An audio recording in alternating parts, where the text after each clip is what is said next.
If you're running cold email campaigns to generate leads and you're having a hard time inboxing on Outlook, you need to watch this video because I'm going to give you 3 actionable steps that you can start implementing straight away so you can start inboxing on Outlook and so you can increase your deliverability. Now, I'm going to give you 3 tips and I'm very sure you haven't seen that last one yet.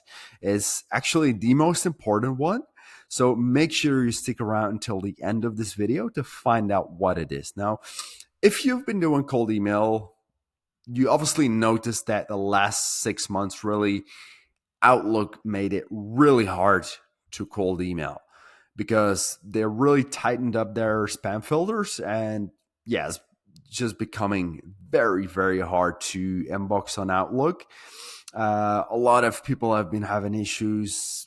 Yeah, many people just can't figure it out.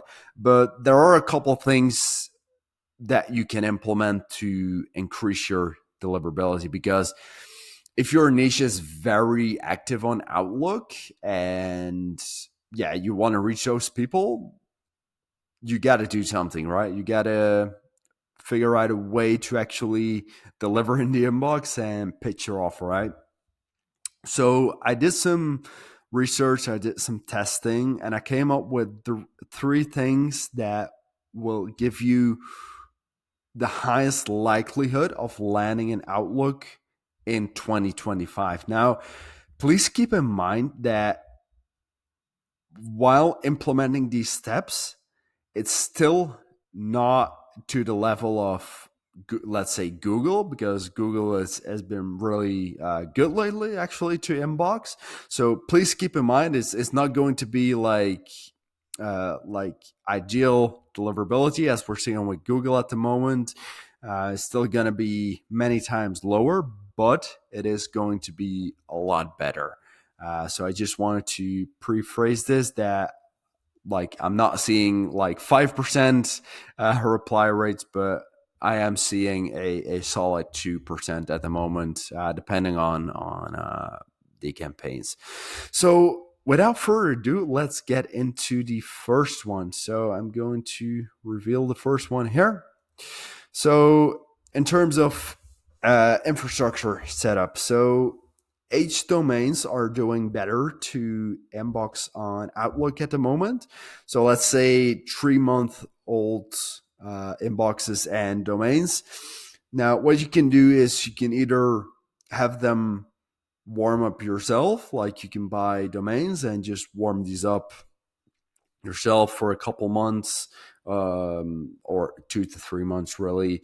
Or you could just buy them. Like there are certain providers that actually sell these H domains. And some examples are, let's say, Instantly or Zapmail, or some I know about. I do want to say that I haven't actually tested these particular providers, Instantly or Zapmail. I just know these sell H domains. So yeah, test it by yourself, but you can just buy them yourself and just warm them up. If you have the capital to just have these running on warm up, that's really going to help. Because Outlook's really looking at that domain reputation and how old your domain is.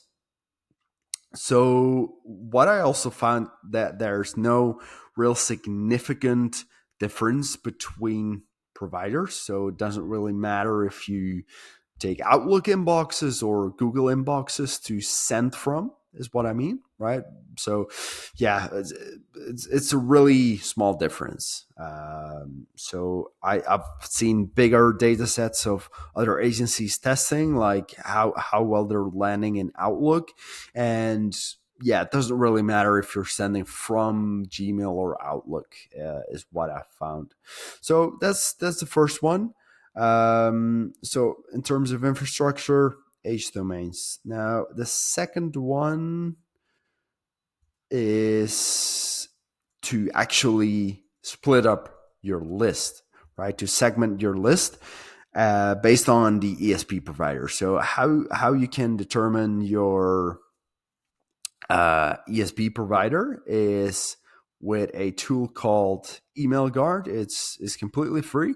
You can just go to your uh, email host lookup, and you just upload your contact list, and it's going to run. And just in a couple minutes, it's going to give you the email service providers that your leads are on based on the MX record. So you can segment your list based on Google, Outlook, and any other ones like Zoho, Yahoo, whatever. Right. So actually segment your list and um, do separate campaigns to Google, where you can pretty much do whatever you want, like, or yeah, within reason, right?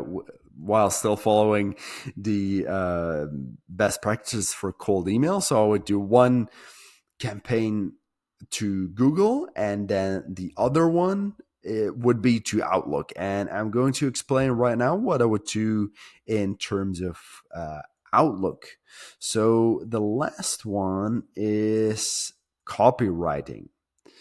So the most important thing Outlook is probably looking at the moment is copywriting, or your copy, like the actual copy you're sending. And like, I've tested so many different copies before, and like the words can be like it can literally just be one word that's triggering that spam filter, and you can't really figure out which one it is. So what I found, like, I had this idea to just send one simple question in the first email. And I'm going to show you an example in just a second how I would do it. Because like I said, like, there could literally be one single word in your copy that's really triggering that spam filter and just blocking off your emails. So I was like, okay, so probably the easiest fix to this is to just say as little words as possible, literally in your email. So I'm talking like literally one sentence emails with like perhaps 10 words or something, and then following up with your actual value prop. So I'm going to show you how I would do that in SmartLead. So I actually have a SmartLead campaign right here. So if you now this is actually two sentences, but like you can just do it with one, but this is just with a an actual variable. So I scrape their website to find their ideal client, right? And what we're saying in that first email is first name. I noticed you work with ideal client, and then just some spin text, right? Just to take three different variables, and then I'm just asking a what we call a poke the bear sort of question.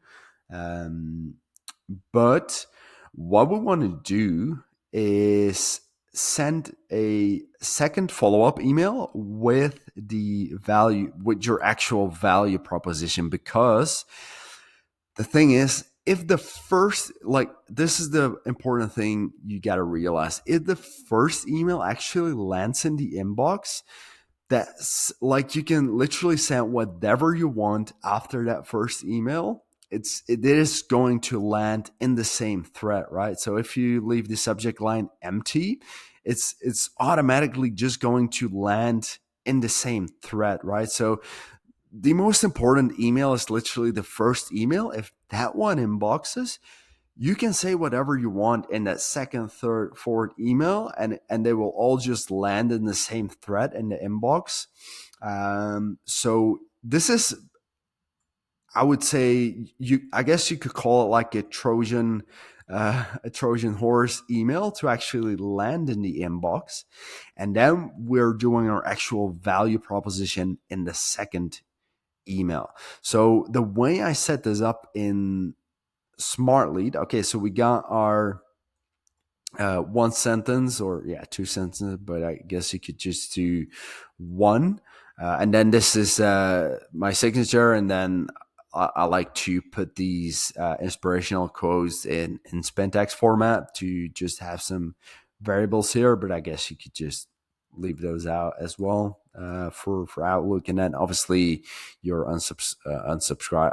I would actually argue you might want to leave this out perhaps as well, because like I said, uh, the less words you say in your email, the better it is, right? So yeah, do this at your own risk, but perhaps you could leave your unsubscribe out as well. Now the thing is, how I have this set up is the delay time for the second email has to be very short. Like ideally, we just want to follow up in like a couple minutes, right? So I have this set up as zero point 0.1 days. I didn't I didn't know you could do this in Smartly before, but when I figured this out, I was like, okay, awesome. I can just do it like this, because I was doing it one day apart at first, but then it just takes too long, right? Then the prospect like is just a weird email. Like they don't really get any context as to why you're asking that. So I have zero point 0.1 days, which means 1/10 of a day, which is 2 hours and a couple minutes, right? I would argue you could probably do it like zero point 0.01 days, so it's gonna be, I guess, like probably a couple minutes apart, right? So you're literally sending that first email, and then like 20 minutes later or 10 minutes later or something, you're sending that second email with your actual value proposition that is landing in the inbox, right? Because it's just a threat reply to that first email, if that makes sense. So yeah, I hope this copywriting trick makes sense, right? So we got our first Trojan horse, right? As little words as possible, and we want to make sure it's very safe, right? Like this could literally be a question a customer asks, like, or yeah, like in terms of a first line, like I noticed you do this or that. Like this one's probably gonna give away that is like we're trying to cold email, but yeah, just do your own creative thoughts with this and how you wanna structure this, and then like a couple minutes later, I would probably do this 0.01, or yeah, it looks like you can't do that. Oh, you can.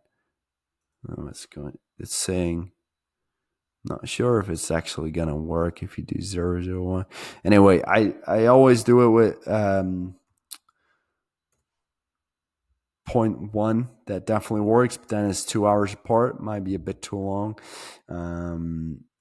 But yeah, it does work.